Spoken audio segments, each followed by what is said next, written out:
Apa kata aku sidai motor aku? Kau baru teringat phone kau ni boleh sidai. Hari ni aku nak payung korang the Huawei Mate X7 yang merupakan satu foldable phone, dan kita tahu foldable phone ni orang selalu cakap cepat rosak lah, dia punya hinge ni cepat problem. Tapi hari ni aku nak payung korang, kita tengok sama-sama durability test yang dibuat dekat phone ni.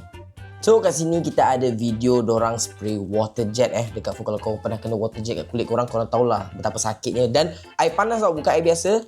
Wah, aku tak tahulah dekat situasi mana korang akan memisau phone korang, tapi dia adalah demo untuk tunjuk benda yang paling ekstrim. So kalau korang contohlah tengah foto apa-apa pun dekat phone korang, tak ada masalah. Diorang ada demo pakai apa benda-benda tajam ni untuk cut out paper dekat atas phone.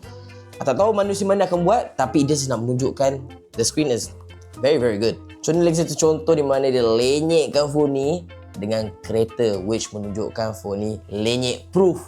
Aku rasa this is like the most extreme example, sebab mungkin satu hari korang tengah basuh motor and korang macam tiba-tiba ada light bulb atas kepala korang macam apa kata aku sidai motor aku? Kau baru teringat phone kau ni boleh sidai motor kau. So kalau korang nak, tak ada masalah. Diorang dah demo, kalau korang nak cuba sendiri, korang cubalah. Well, all jokes aside, aku rasa sekarang foldable merupakan satu viable option di mana korang tak perlu risau dah pasal dia punya durability tak macam mungkin 5 years ago, generation awal foldable. The Huawei Mate X7 dah tunjuk korang betapa durable, dan korang boleh dapat phone ni bermula pada harga RM8,699.